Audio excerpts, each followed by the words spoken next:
Siempre me ha fascinado la personalidad del género slasher, esa figura imparable, oculta tras una máscara que acecha en la oscuridad de los bosques o en la soledad de una carretera secundaria. Muchos hemos crecido con el mito de Jason Voorhees, la brutalidad de Leatherface o la tensión de la Casa de Cera, por nombrar algunos, claro. Y es que se trata de íconos que se ganaron un lugar de honor en nuestra cultura fílmica. Pero lo que me resulta verdaderamente sorprendente y hasta aterrador es que toda esa ficción tiene un origen casi calcado de la realidad. Mucho antes de que el cine explotara estos tópicos, ya existía alguien que escribía su propio guión con sangre real. Esta semana, mientras buscaba inspiración para este video, me topé con algo que rompió mis esquemas. Entendí una vez más que el horror fílmico, por más crudo que sea, solo es una sombra de los preceptos que lo originaron. Hubo un tiempo y un lugar donde no podías apagar la pantalla para estar a salvo, donde la máscara no era de látex, sino de tela rústica, y donde el asesino no esperaba una secuela para volver a atacar. Esta noche nos alejamos de la ficción para ser testigos del origen más turbio y cruel. Así que ya sabes, busca la bebida de tu preferencia, ponete cómodo y dale, ponele suspenso.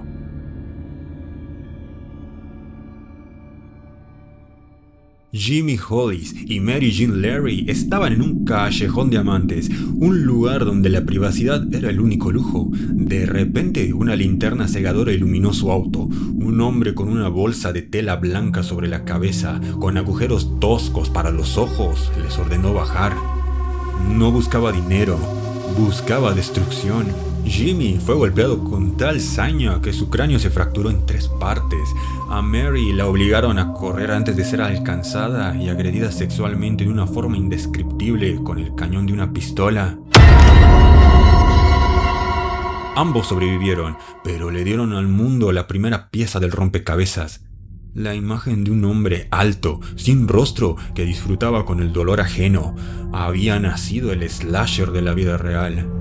La presión fue tal que el gobierno envió a Manuel Lone Wolf González, el legendario Ranger de Texas, un hombre que había sobrevivido a tiroteos salvajes, pero que acá se encontró con un enemigo que no podía ver. A pesar de su experiencia, a pesar de sus patrullas, el fantasma golpeó de nuevo, y esta vez el detalle fue macabro. Betty Jo Booker, una joven de 15 años y músico talentosa, fue encontrada muerta en el bosque. El asesino no solo le arrebató la vida, utilizó su propio instrumento musical para torturarla. Hay algo profundamente perturbador en la imagen de un objeto creado para el arte y la alegría siendo utilizados como herramienta para sadismo puro. El mensaje del fantasma era claro: nada de lo que amas está a salvo. Para entender por qué hubo un ser tenido como fantasma y que pudo reinar en medio del caos durante meses, hay que situarnos donde él cazaba.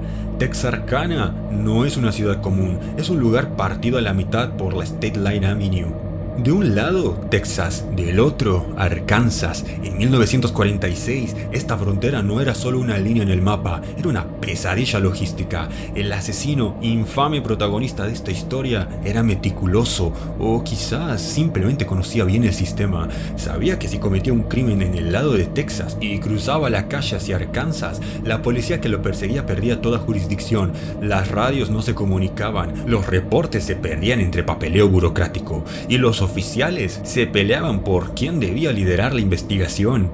Mientras la ley discutía sobre límites geográficos, el fantasma se movía por las sombras de ambos estados como si fuera un espectro inmune a la justicia. El clímax del terror llegaría cuando el asesino dejó de buscar parejas en autos y decidió entrar a los hogares. Atacó a los Starks en su granja, disparando a través de la ventana mientras el esposo leía el periódico. La seguridad de las 4 paredes de pronto había desaparecido. Con el tiempo, Texarkana se convirtió en una ciudad fortificada. Las ferreterías agotaron sus existencias de cerraduras y armas. La gente clavaba tablas en sus ventanas y los padres hacían guardia con escopetas en las puertas. Se decía que el silencio nocturno de la ciudad era tan pesado que podías oír el latido de tu propio corazón. El fantasma no solo mataba personas, había asesinado la paz de toda una generación. Pero, ¿quién era? La policía puso sus ojos en Joel Sweeney, un delincuente de poca monta cuya propia esposa lo señaló como el culpable. De hecho, es acá donde la historia se vuelve frustrante. Por las leyes de la época, ella no podía testificar contra él. Sweeney fue a prisión por robo, y como por arte de magia, los asesinatos cesaron. ¿Fue él? ¿O el verdadero fantasma simplemente decidió que ya había tenido suficiente diversión y se retiró a vivir entre nosotros como un vecino ejemplar? Solemos consolarnos pensando que estos casos son importantes porque inspiraron al cine. Nos gusta creer que el horror tiene un propósito, que sirve para alimentar nuestra cultura y que de alguna forma, al convertirlos en películas, les quitamos su poder. Pero la realidad es mucho más fría. El fantasma de Texarkana se convirtió en una leyenda porque dejó piezas suficientes para que pudiéramos armar un mito. Pero pensándolo bien, ¿cuántos asesinos del mismo calibre o incluso más crueles han caminado por nuestras calles sin dejar un solo cifrado, una sola máscara o un solo superviviente? Aquellos que no lograron inspirar nada en nuestra cultura simplemente porque nunca fueron descubiertos, y lo que es peor, nunca lo serán. Al final, el mayor truco del mal no es asustarte desde una pantalla, es convencerte de que todos los monstruos ya han sido capturados o convertidos en guiones de cine, mientras que alguien desde algún lugar recóndito o quizás en una habitación no muy lejana de la tuya, cierra la puerta y se asegura de no dejar rastro para que su historia jamás llegue a ser contada. Por mi parte, eso es todo por esta noche, así que yo me despido, no sin antes dejarte más historias perturbadoras en pantalla para que continúe el horror. Así que si te gustó, hacémelo saber, y si querés más noche de suspenso, seguime y dale, quédate conmigo.